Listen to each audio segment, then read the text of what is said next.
Hello and welcome to Atop the Fourth Wall, where bad comics burn.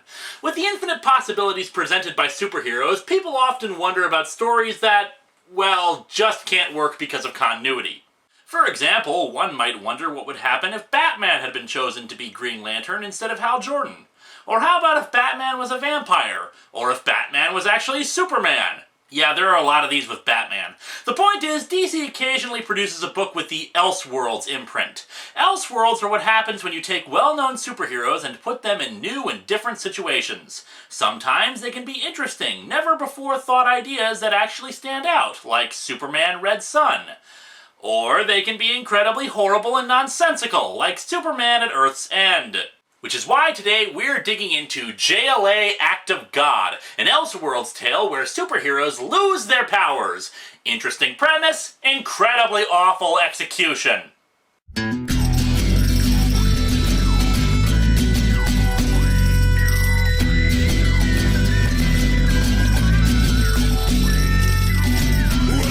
to Atop the Fourth Wall, where bad comics burn. Linkara's gonna teach you all a lesson you won't learn. Brodsky, you're not the smartest. Life out, you're not an artist. Anyone who's had a bad comic published, it could be your turn. Linkara, he's a man punch, wears a birdie hat. Linkara, he has a magic gun. Where'd he purchase that? Linkara, coins, robots, Amazon and trucks. Linkara, this comic sucks. Linkara. He said, tell me all your thoughts on God. The cover's pretty good, with superheroes having fallen thanks to the mysterious light in the center. It instantly draws you in and wants you to know what's going on, plus shows a nice variety of heroes. We open to the giant looming figures of Superman, Wonder Woman, Batman, Green Lantern, and the Flash overlooking the Earth with a gorgeous ray of sunshine coming across the planet. Or maybe that's actually Spock's torpedo from the end of Star Trek II. Quick, someone start playing Amazing Grace! Actually, I love how much in the background Kyle Rayner is, like he's trying to peek over Batman's shoulder. It is the 23rd of May, the dawning of a new millennium, and soon a new order. The Babylon Project was a dream given form. But right now, for a brief time longer, everything is still the same. Still normal. Well, as normal as a planet that features talking gorillas, aliens, and guys who dress up like bats can be. We see a montage of heroes across the world. Superman is helping seal a dam that's about to burst, the Flash is stopping a thief who's about to shoot a cop, and Green Lantern is about to stop a supervillain named Sonar from attacking a bank. Metamorpho doing some archaeological digging, Captain Marvel saving a crumbling building, and finally Starfire and, someone I don't recognize facing off against a couple of supervillains. All of a sudden, the entire planet is flashed in black light for a mere second. As soon as the light clears, everyone with superpowers instantly loses them. Captain Marvel reverts to his young Billy Batson form just in time to get out of the way of a wall crashing, and Metamorpho even turns back into a human. The event also crashes technology for a second as well. Millions cried out in horror as their torrents stopped working. Actually, the effects are a bit more serious, as Steele's suit completely fails and he crashes to the ground. Aquaman suddenly finds himself drowning and can't call any of the ocean life for help. The Flash loses his speed and the cop gets shot, though doing so while having the goofiest expression on his face, making this horrifying moment suddenly really funny. Good job, artist. Superman is swept up in the bursting dam since he can't fly or use super strength to seal it. With Kyle's ring disabled, Sonar manages to just beat the snot out of him and make off with what he stole from the bank. Oh, and get a load of the ungrateful dicks who suddenly yell at Superman, who's obviously bleeding and trapped under some rubble. Superman, why didn't you save us? Yeah, why didn't you do something? Are we suddenly in the Marvel Universe? If I saw friggin' Superman suddenly injured and trapped, I'd probably try to help him before I started the insane bitching. At the bar of Guy Gardner, then former Green Lantern, and then former superhero named Warrior. Load the spaceship with the rocket fuel. Load it with the worst. Damn it, not that Warrior! They speculate about what may have caused the event. The scene is utterly pointless. Steele survived his fall but was taken to the hospital. Booster Gold and Blue Beetle also survived the incident and talk about all the heroes gathering at the JLA watchtower on the moon. Aquaman goes to see the Martian Manhunter, who's stuck in his Martian form and can't shapeshift. That's something we'll get to in a minute, but what really makes me raise an eyebrow is that Aquaman expresses fear for his people in Atlantis. After all, he's the king, so what happened to all the native water breathers of the city? Beats the hell out of me, since that's the last time in this entire mini-series where they're brought up. We don't even get a token mention of Aquaman's friggin' wife. Anyway, the superheroes of the DC Universe have assembled at the Watchtower. Superman lost a whole town. Lost a whole town? We just saw him and the town 4 pages ago. People were yelling at him for no good reason. Naturally, the heroes start throwing out theories and important questions, like what if this was the prelude to an invasion? The next important question is where all the supernatural or mystical heroes are, like the Spectre, Dr. Fate, or Zoriel. The answer is that they're all missing, which begs the question of why the hell Wonder Woman is among those in the crowd, considering her powers are mystical in nature. For that matter, Red Tornado is also among the crowd. Sure, he's a robot, but what some writers forget is that he's also an air elemental, meaning that another mystical character is still around despite others not being. Weird, isn't it?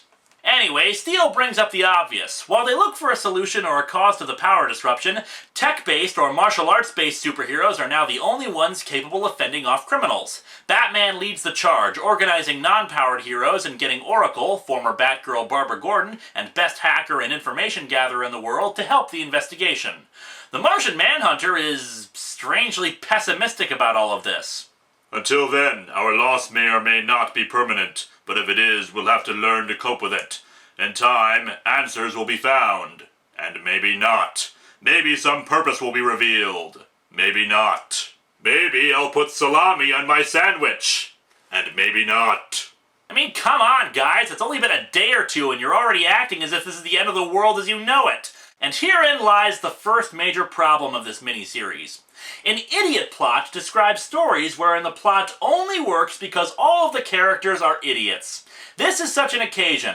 JLA, Act of God, only works because all of the characters are morons, and rather whiny, irritating morons at that. If this were a story arc in an in-canon comic, every scientific person on the planet will be working around the clock to search for a solution, would be contacting known sources for any kind of information or seek solutions to this. Now, some resources would be unavailable, like the Green Lantern Corps, because at this point in comics history, the Corps didn't exist and was only Kyle Rayner. However, they're also supposed to be aided by the new gods, whose technological mastery is far superior to Earth's, and we don't even get a cameo of one of them, or any of the superheroes of the new gods that live on Earth. And here's our first example of idiocy from the Martian Manhunter.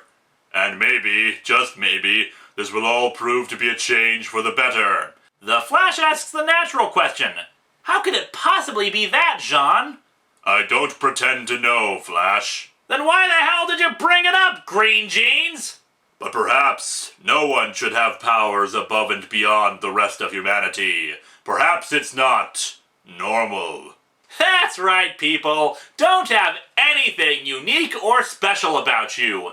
Perhaps it's not normal. We were extra normal, supra-normal, maxi-extreme, ultra-normal. And perhaps it wasn't right.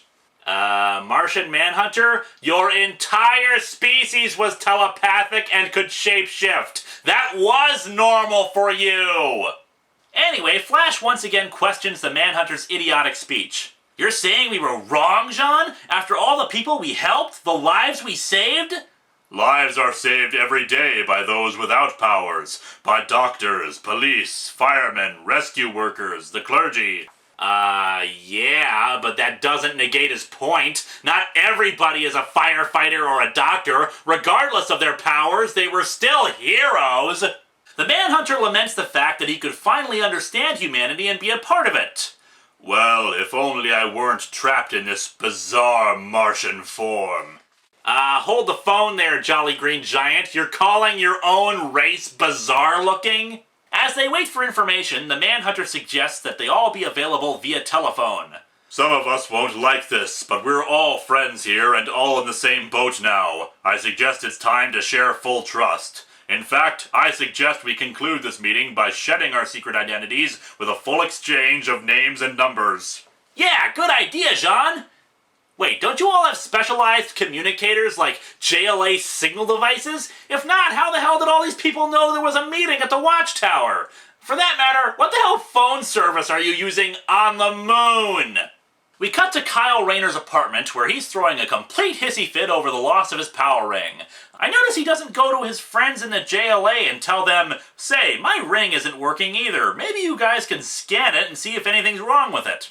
His girlfriend, Jade, tries to reassure him that losing his powers isn't the end of the world, but instead Kyle decides to start sculpting a clay statue of Sonar. You know, Kyle's been defeated before, even with the ring, so I'm not entirely clear why this particular incident has him so incensed, especially since, again, it's only been a day or two since the thing stopped working. And here's where we run into the next major problem of this book. This comic makes no sense when you actually stop and think about what has happened. The thing is, the stereotypical superhero story is that something radioactive or some freak accident grants a random individual powers and abilities beyond those of mortal men. Okay, so someone like the Flash, who gained his powers through a combination of chemicals soaking him, plus a lightning strike that granted him incredible speed. Then this event reverts him back to a normal human. Okay, fine, makes sense. However, people like the Martian Manhunter and Superman, they don't really have superpowers. We call them superpowers because they're things human beings can't do. But what we have to remember is that those two aren't human. The Martian Manhunter's shapeshifting and telepathy are a part of his species. They are natural biological functions. It'd be like if something caused every human being's heart to stop beating, but we were still alive regardless of that. Superman comes from a planet with a very different kind of sun than ours. While he may look human, his genetic structure is incredibly different from us. When he's under our sun, he gains enhanced strength, invulnerability, heat vision, etc. This event either had to suppress something completely natural to his species, or completely alter his DNA so that it was like a human's. The thing is, though, to make such extensive alterations to that, it would more likely kill him as actually make a permanent change. DNA is not Lego bricks. You can't just rearrange the pieces and make it different. Which leads us to the next little problem. Consistency. Let's say, for the sake of argument, that something could do that to them, that the abilities of people like the Martian Manhunter and Superman can be altered like that. But what about beings who look radically different? Metamorpho was transformed into what he is thanks to a mystical orb. When the Black Light event happened, he became a regular-looking human again. But if that's the case, why the hell do we see characters like Killer Frost still looking like they are when they have superpowers? Maybe you can get away with Jade still being green-skinned because at this point she had lost her superpowers in canon, but characters like that should start looking like regular humans again. But okay, maybe I'm just nitpicking here. Let's once again grant the comic's thesis that this event stripped them of their powers, leaving technologically based superheroes unharmed. But the thing is that the Green Lantern ring that Kyle Rayner utilizes, it's technology! It's alien technology, and based on made-up science, I will grant you, but still technology! The Guardians of the Universe forged power rings that tap into a specific kind of energy, which can be manipulated in various ways based on the person who wears it.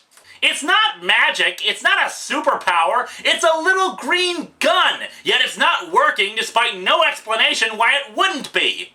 Well, you might be saying, maybe as part of this grand scheme by God, alien technology is also disrupted so people will be on an even keel. Well, that might have worked if not for the fact that both Hawkman and Booster Gold are still in action. Hawkman is also an alien, and the technology he uses for flight and for hitting things derived from tech from the planet Thanagar. Booster Gold is from the 25th century, utilizing some bits of alien technology that seem perfectly functional. Some people have criticized me for not letting my suspension of disbelief kick in, but the thing is, suspension of disbelief doesn't throw away all logic. It just allows me to believe that there are people who can run really fast, or that there are aliens that can shapeshift living among humans. This story is asking me to not think, and I refuse that request because the story is presented so idiotically. As the story progresses, it will attempt to tell us that this is the will of God, and it's only narrative convenience that all the characters who could give a definite answer to that have all vanished. Yet by the logic of this story, they should just have lost access to their mystical abilities. Anyway, back to the story itself. The heroes are basically sitting on their asses watching TV while Oracle continues searching for answers. Well, I could be looking for answers to this horrible event, but hey, Gilligan's on! Meanwhile, tech-themed supervillains have come to realize that they have an opportunity to suddenly be upper-tier criminals by teaming up. Back with Superman, he's still mopey about having quote-unquote lost that town despite plenty of people still being alive. Hey, writer, Superman doesn't exactly have a flawless track record. Why is this incident the one that's making him emo? Now I know what you're thinking. It was still a pretty big blow to him emotionally, Linkara. Why are you criticizing Superman for character development? Well, the thing is, and I'm not kidding here, he spends all 3 issues like this. All 3 issues, he can't get over the fact that he lost his powers and that people died. You know, even Superman knows that he can't be everywhere at once and that he doesn't always succeed. For as much as I dislike Garth Ennis's work, even he understands Superman more than this piece of junk. In an issue of his series, Hitman, Superman and an assassin named Tommy Monaghan talk about an incident where he failed to save someone's life. Or how about in the series that I always love to promote, 52? Superman lost his powers for an entire year, and he didn't spend it sitting on the couch watching TV. After Superman whines to Lois for a bit, we cut to Kyle Rayner, who's yelling and ranting at Jade over his inability to use the ring. And here we come across the next major problem with this series. The implication that all of these superheroes are neurotic wrecks, incapable of living their lives without superpowers. Look, I'm sure the loss of their powers for many was a major blow to their lives, but at the same time, not all of them were born with them. Hell, Kyle Rayner had the ring given to him out of nowhere. Sure, he'd feel sucky about losing its power, but he wouldn't become some freak making clay figures of one loser and never taking off his costume. This story is completely at odds with who they are as characters. The writer wants them to be in a specific place, but because that place makes absolutely no sense given their personalities, he instead has to alter their personalities. As a result, I wouldn't believe that these are the same heroes who routinely save the world. These are the kind of people who would barely be able to function in everyday life, just one cut string away from going nuts on everyone around them. And it only gets worse from here. After several intense battles with supercriminals, the heroes reconvene at the Watchtower with the bad news that there's still no explanation. Also, the government, assuming they mean the American government, isn't crying over what happened since now without metahumans around, everyone is now on the same level. Yeah, I'm sure that'll be a great comfort the next time Darkseid decides to invade Earth with full-scale armies and superpowered new gods. We get our titles shoved in by them speculating about what an act of God could mean, be it from an intelligent power or simply something random and unforeseen that could forever remain a mystery. Which basically is the cop-out of the writer saying, yeah, you're not gonna get an answer for this ever. The Manhunter suggests that they continue to meet weekly regardless of their lack of powers, but Aquaman and Flash go all angsty about it, wondering what the point is without having their powers. Again, Aquaman is the king of Atlantis. He's never exactly been the most traditional superhero. For that matter, we also see Wonder Woman discarding her tiara, which then begs the question of where the hell all the Amazons are in all this nonsense. Like the Blacklight event itself, it will remain a mystery. When Superman villain Toyman decides to go after Lex Luthor and a giant robot, Steele decides he needs to forego waiting for his broken arm to heal and try to stop him. Linda Danvers, then Supergirl, decides she wants to still fight for truth and justice and all that and decides to become a police officer.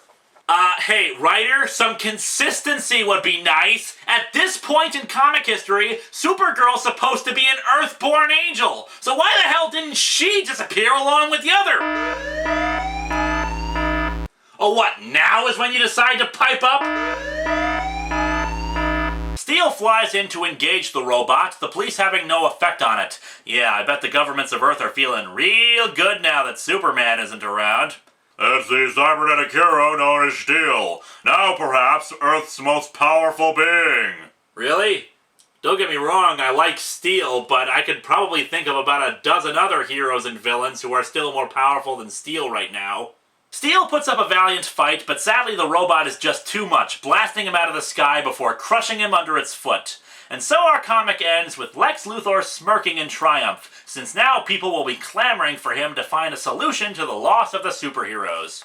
It's a really bad sign when the only person written in character is Lex friggin Luthor. This comic sucks, but it's not over yet. Tune in during the next 2 weeks, because it's only gonna get dumber and more nonsensical from here, people.